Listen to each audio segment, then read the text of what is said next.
All right, we finally have enough evidence that we agree that Alfred Wegener was correct, that continents are drifting.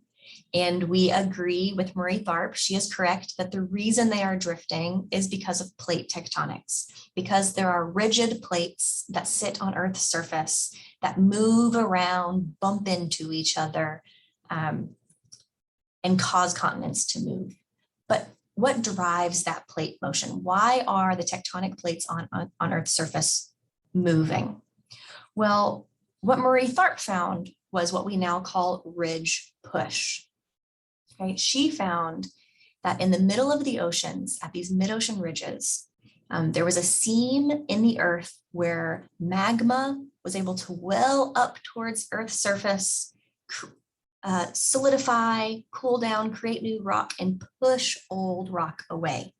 So essentially this mid-ocean ridge, this seam in the ocean floor, where new material is being created, is pushing older material away. We call that ridge push.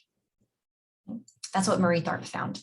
But that's not the only mechanism that drives plate motion. There's also what we call mantle drag and slab pull.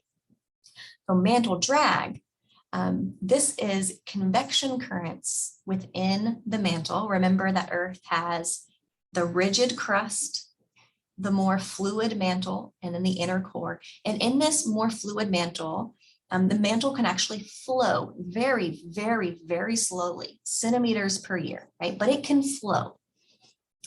And so where hot material rises up underneath the mid-ocean ridge, it then starts moving outwards beneath these tectonic plates. And as it starts moving outwards away from the mid-ocean ridge, it's dragging the tectonic plate above it, right? It's kind of like if you float on a river, you're going to be carried along with the river that flows beneath you because the river is dragging you along with it, right? The mantle is flowing. The tectonic plates are sitting on top of that flowing mantle and they're being dragged with that mantle as it flows. So we have ridge push, we have mantle pull. Finally, we have slab pull. So where two tectonic plates crash into each other and meet, the denser plate, right, the one that is often older, it's colder, the oceanic plates are often more dense than the continental plates. And because of that, one of the plates, whichever one is denser, whichever one's older and colder, whichever one is the oceanic plate, is going to dive beneath the other plate and it's going to subduct beneath the other plate. And it's going to start going deeper and deeper and deeper down into the mantle. And as it's going down into the mantle, it starts to pull the rest of the plate along with it, right? It's falling down into the mantle and it's dragging, pulling the plate along with it. So ridge push, new material being made at mid-ocean ridges and pushing older material away. Mantle drag, the mantle that's convecting, that's flowing, is dragging the tectonic plates along with it. And then finally slab pull. As those tectonic slabs, those tectonic plates subduct, they start pulling the plate behind them along with them. And this is what drives plate motion. This is why tectonic plates move.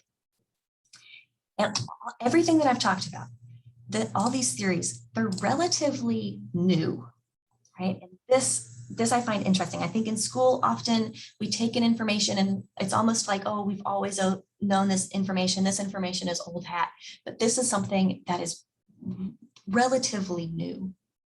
So when I was an undergrad student, I was an undergrad from 2010 to 2014, and many of my professors were not taught plate tectonics in college. When they were in college, people hadn't accepted the theory of plate tectonics, right? So just keep that in mind. You are only 1-2 generations removed from this theory of plate tectonics being accepted. It's fairly new.